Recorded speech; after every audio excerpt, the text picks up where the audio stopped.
Hello and welcome to my shop. This video is about my shop. In 2020, I was able to add on to my house a 900 square foot hobby woodworking space. My aim with this series is to help someone in the design phases of a similar project by showing all the decisions I've had to make. So stay tuned. My shop's lights are T5 LED fixtures. These are ones you can see all over Amazon. They're pretty cheap. So these are 4-foot long fixtures. Again, in the T5 size. The color temperature is 5K, and they emit around 2,200 lumens per fixture. So for 900 square feet, I have 24 lights total in 4 rows of 6. And let's see. Installation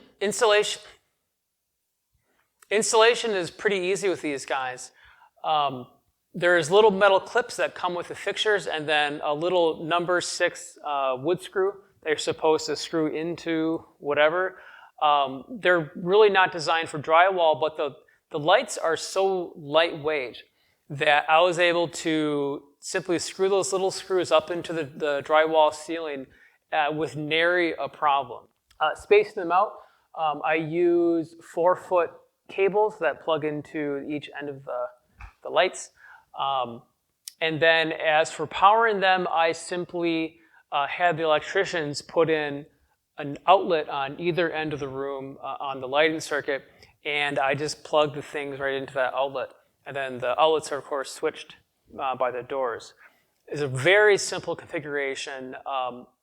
I could tear this down in a half hour, no problem, put up new lights if I really wanted to.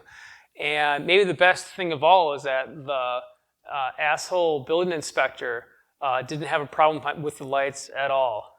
Thank goodness. My advice for figuring out your lighting configuration, where to mount them on the ceiling, is to invert the whole situation and to mock them up on the floor.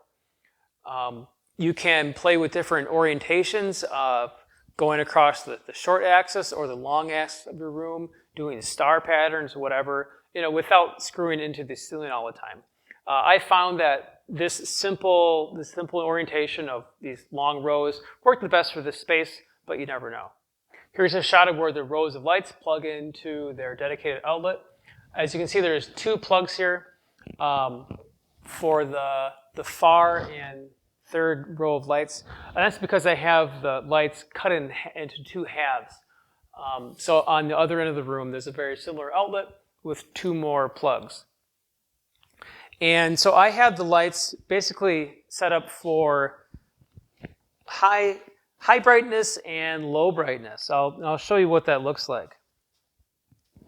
My original plan with the space was to have the lights split into 2 halves over the long length of the room, this side and that side. But I found that it was more useful to have basically a daytime mode and a nighttime mode. When I'm in here during the day, I only run half the lights. With all the lights on, it's quite bright, maybe too bright. So that's how I do it. So I'll show you what it looks like with half brightness. So this level of light is just fine for daytime work. Then at night, I boost up a bit.